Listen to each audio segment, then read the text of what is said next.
देख रहे हैं न्यूज़ 7 हिंदी, राष्ट्र प्रथम। आज के इस वीडियो में हम महाराष्ट्र की राजनीति के उस इतिहास को समझेंगे जिसने कई बार सत्ता के समीकरण बदल दिए। हम बात करेंगे 1991 से लेकर 2022 तक शिवसेना में हुए लगातार राजनीतिक बगावतों और टूट-फूट की पूरी कहानी की कि कैसे समय समय पर नेताओं ने पार्टी से अलग राह चुनी, किन परिस्थितियों में ये फैसले लिए गए और इसके पीछे असली राजनीतिक कारण क्या रहे और इन घटनाओं ने महाराष्ट्र की सत्ता की दिशा कैसे बदल दिया। और अंत में हम चर्चा करेंगे मौजूदा समय की उस राजनीतिक हलचल की जहां महाराष्ट्र की राजनीति एक बार फिर बड़े बदलाव और बयानबाजी के दौर से गुजर रही है और जानेंगे कि इस पूरे घटनाक्रम पर किस नेता ने क्या प्रतिक्रिया दी है। आज सुबह से ही आप सब देख रहे होंगे कि महाराष्ट्र की राजनीति में इन दिनों क्या कुछ चल रहा है। देखा जाए तो एक बार फिर इतिहास खुद को दोहराता हुआ नजर आ रहा है। खबर है कि शिवसेना गुट के 9 में से 7 सांसद एकनाथ शिंदे के गुट में जाने को तैयार हैं और ये पहली बार नहीं है जब पार्टी को इस परेशानी से दो चार होना पड़ रहा है। शिवसेना के इतिहास में बगावत का डीएनए ही कुछ ऐसा रहा है। लगभग हर दशक में पार्टी के भीतर टूट देखी जाती रही है। कोई एनसीपी में चला गया तो किसी ने पार्टी पर दावा कर रहे इसे 2 धड़ों में बांट दिया। समय समय पर शिवसेना में टूट देखी जाती रही। 1991 से 2022 तक शिवसेना के बगावती सफर कुछ ऐसा ही रहा है। अपनी पार्टी में बढ़ते विघटन को लेकर संजय राउत ने अपना आपा खो दिया है। तो आइए सुनवाते हैं ये बयान। नहीं, डोंट कट, ये कट मत करना।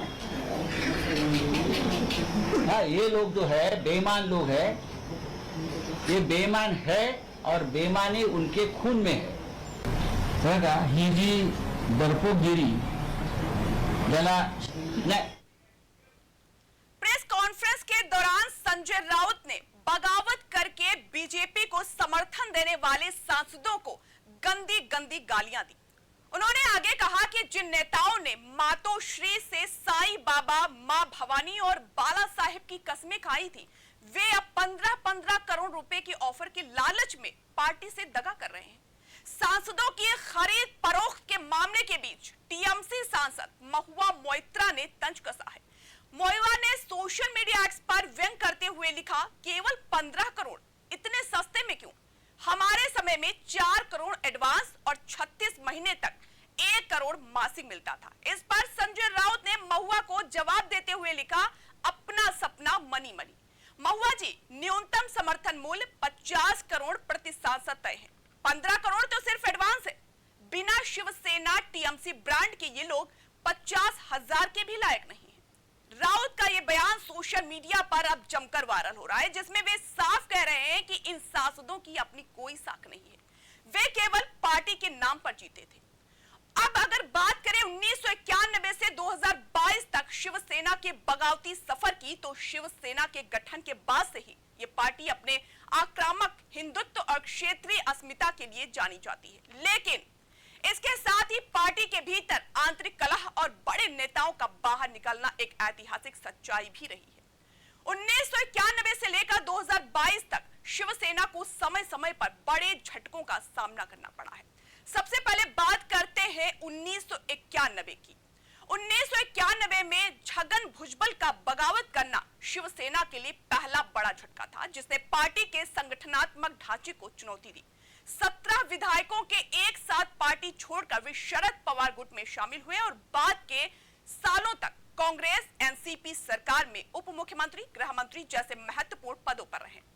अब बात करें गणेश नाइक की। 1999 की अगर बात करें तो नवी मुंबई में वर्चस्व रखने वाले गणेश नाइक व्यक्तिगत महत्वाकांक्षाओं की वजह से शिवसेना छोड़कर एनसीपी में चले गए और करीब 2 दशक एनसीपी में रहने के बाद 2019 में वे बीजेपी में शामिल हुए और आज भी नवी मुंबई की राजनीति में उनका दबदबा कायम है। अब 2004 की तरफ अगर चलें तो पूर्व मुख्यमंत्री नारायण नारे ने उद्धव ठाकरे के साथ मतभेदों के चलते शिवसेना को अलविदा कह दिया था। कांग्रेस अपनी स्वाभिमान पार्टी और अंततः बीजेपी का सफर तय करते हुए राणे आज कोंकण क्षेत्र में बीजेपी का मजबूत आधार है। अब चलते हैं 2007 की ओर। ठाकरे परिवार में आंतरिक मतभेद और उद्धव ठाकरे के बढ़ते कद से असंतुष्ट होकर राज ठाकरे ने शिवसेना छोड़कर महाराष्ट्र नवनिर्माण सेना एमएनएस का गठन किया। शुरुआती सफलताओं के बावजूद पार्टी अपनी राजनीतिक पकड़ को बरकरार नहीं रख सकी और वर्तमान में शून्य पर है। राज ठाकरे का अलग होना एक वैचारिक और पारिवारिक विरासत के बंटवारे के रूप में देखा गया, जिससे शिवसेना की मूल ताकत दो हिस्सों में बंट गई। अब बात करेंगे 2022 की। 2022 में सिर्फ नेता नहीं बल्कि शिवसेना ही दो हिस्सों में टूट गई थी। 19 जून 1966 को बनी शिवसेना को एकनाथ शिंदे ने 2022 में दो हिस्सों में तोड़ दिया। शिंदे के नेतृत्व में बहुमत विधायक और सांसद अलग हो गए। 2022 में एकनाथ शिंदे द्वारा किया गया विद्रोह इन सभी पूर्व घटनाओं से भिन्न और कहीं अधिक गहरा प्रभाव डालने वाला रहा। यह केवल कुछ नेताओं की पार्टी से बाहर जाना नहीं था, बल्कि पार्टी के मूल जनाधार और विधानमंडल के एक बड़े हिस्से का पाला बदल लेना था, जिसने उद्धव ठाकरे के नेतृत्व वाली शिवसेना के अस्तित्व को ही वैधानिक और संगठनात्मक संकट में डाल दिया। बगावत के चरम पर गुवाहाटी पहुंचने वाले शिंदे के विधायकों की संख्या 40 से 46 के बीच रही। शिंदे ने बीजेपी के साथ मिलकर सरकार बनाई और आधिकारिक शिवसेना का नाम और तीर कमान चुनाव चिन्ह हासिल कर लिया। सांसदों का शिंदे गुट में शामिल होने का सिलसिला सरकार बनने के बाद अधिक तेज होता हुआ दिखाई दिया।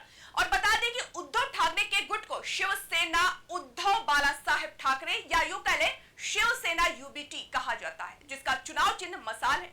शिंदे खुद को कानूनी रूप से असली शिवसेना बताते हैं।